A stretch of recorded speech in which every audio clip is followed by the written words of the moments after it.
All right, let's talk integers. Specifically, adding and subtracting is our focus, but we are going to throw a little bit of multiplying in there. So let's go back over our integer rules. So we know that when we are adding and subtracting, we are going to use our integer table, our positive negative table. And again, we use that when adding and subtracting, and there's literally an adding and subtracting right there to kind of remind you. All right, so that is our adding and subtracting strategy anytime we have integers.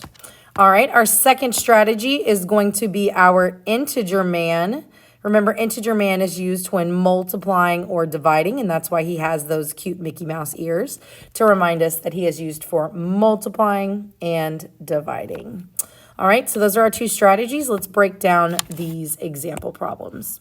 All right, so it says which equations are true? All right, so we need to start solving. So we have letter A. We have 3, so that's a positive 3. And then we have minus negative 4. So we know minus negative 4 combines, and those two negatives get together and become besties. And so that'll actually be positive 4 as well. And so when I make my positive negative table for adding and subtracting, they're both on team positive. And if they're both on team positive is going to win, and they are going to equal 7. So is positive 7 equal to negative 7? Well, that is a false statement.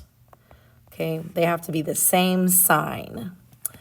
All right, letter B. Letter B has a parentheses. So we need to remind ourselves, what does it mean when a number sits next to parentheses? So that's negative 9 parentheses. Well, that actually means to multiply. So I'm going to rewrite my problem. This is going to be letter B. And I have negative 9 times 2. And so I know when I'm multiplying, I'm going to need integer man. So 2 was positive, 9 was negative. So my answer will be negative 18, negative 18. So if I put that here, negative 18 equals, and then I'm keeping that other side, negative 18. Well, that turns out it is true. So that is a good answer. Well, if I read, it says I need to select 2. So again, when it says select 2, let's make sure we are in fact selecting 2 answers. We did have a few Mustangs who did not select 2 answers on some of these problems. All right, so let's keep solving here. So now I have problem C, and in this one I have a negative 13 and a positive 4. So I'm going to put those on my positive negative table. I can clearly see that 13 is larger, so negative is going to win. And because they are on different teams, I am going to subtract. So I have 13 minus 4, which is going to equal 9. So this answer is negative 9. So if I put negative 9 here, does that equal the positive 9 on the other side? No, this is a false statement. Okay, so we're going to keep going. Let's look at letter D. So letter D, we have a negative 5, and then we have a double sign here. We have a plus and a minus, and remember, good versus evil. Evil wins. Okay, evil wins, so I'm going to keep the negative 2. Oops, get my pen, there we go. And then I'm going to put those on my positive negative table. They're both on team negative, so team negative will win. And I know because they're on the same team, I'm going to add, and that's going to equal 7. And negative 7, remember, because they're both on team negative.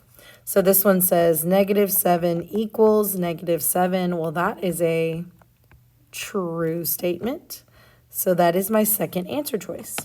If I was going to prove letter E wrong, I would say, oh, this is multiplying. Remember, we evaluate the parentheses, and it's multiplying.